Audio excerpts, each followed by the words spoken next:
Coach, welcome to comment. Raise your hand for me real quick. Keep them up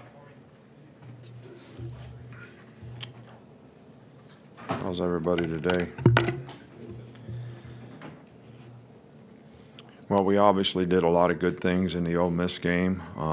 Made a lot of explosive plays, showed resiliency and bouncing back after an opening play that wasn't what we wanted it to be. But I still think that looking at the film, there's a lot of things that we can improve on.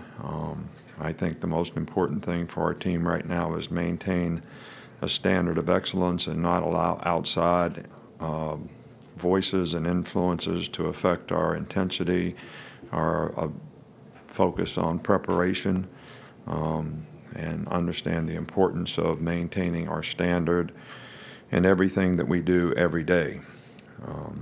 I'd like to congratulate Christian Miller for SEC Defensive Player of the Week.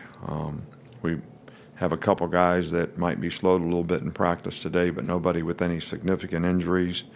I think it's important that our players understand that we're playing a really good team this week in Texas A&M.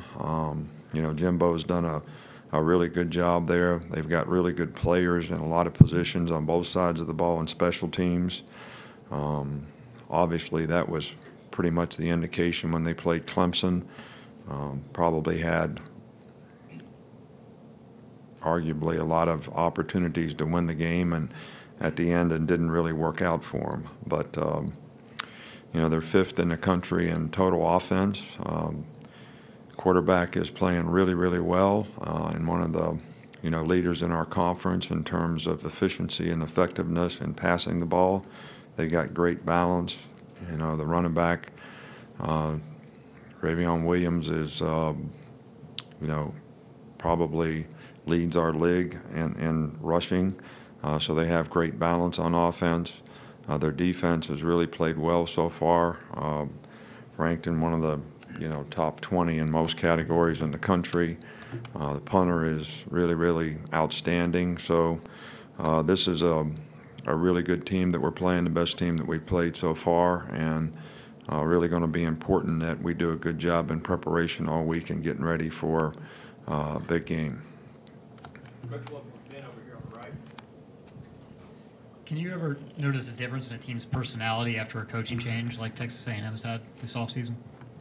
Well, I think everybody that takes over a program is really working hard to establish the principles and values of the organization, the standard that you want people to work to in terms of, effort, toughness, intangibles, discipline, things like that. And, Jimbo obviously has done a really good job of that. They're a completely different kind of team than they've been in the past. There's a lot of regular. They run the ball. They try to run the ball. Really good play-action passes, but still have a lot of elements of spread, and they're a very effective passing team. Coach, we'll go in the middle with Michael. Just wonder, where have you seen progress from Jalen Hurts as a passer this season? Well, I think Jalen has certainly improved in the pocket. There's no doubt about that.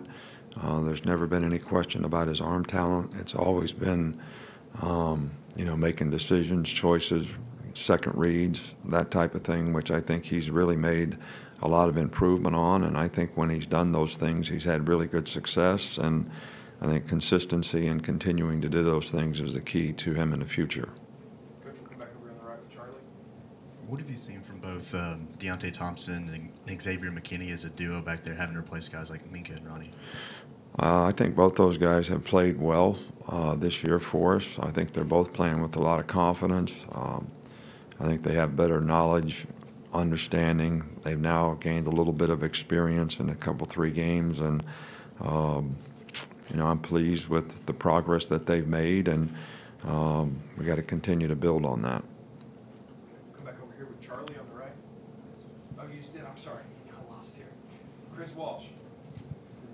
You obviously faced Jimbo last year. In terms of scheme, does that help you a little bit get a head start? And how similar is what A&M does is it to what Florida State did last year? Well, I think there's a lot of similarities, technically and, style of what they do. They obviously have different players, and I think one of the things that Jimbo does really well is, feature the talent that he has. They have a really good receiving tight end, and he's been very productive for them. And so he does a good job of utilizing personnel, but systematically, there's a lot of similarities. Back in the back of Reiner. When a team like Ole Miss runs a lot of blue personnel, how easy is that for you guys to kind of identify the formation, especially if they don't switch the balance of the formation with motions? And then conversely, how much is A&M different in that regard by throwing out different personnel packages and multiple looks? Well, it's completely different. Ole Miss was basically in 3 wideouts and a tight end and a back 95% of the time in the game, and I think the multiples of formations are minimized, when you do that. You can be in 2-by-2, 3-by-1, empty, or have all the receivers on one side and the tight end on the other, which they didn't really do in the game. So that makes the adjustments a little easier. This team is completely the opposite. They're very multiple in terms of personnel groupings, and lots of formations, motions, adjustments, a lot more similar to when we played Louisville, probably, in terms of, multiples that the defensive players have to adjust to. Come back over here in front with Mark. Just where have you seen the biggest improvement for Trayvon Diggs at that starting cornerback spot now? Well, Trayvon, I think, is a guy that, because we moved him over from receiver, probably took a little bit of time to develop the kind of confidence and understanding exactly what he was supposed to do. And, now he's actually very, very confident and played really well for us.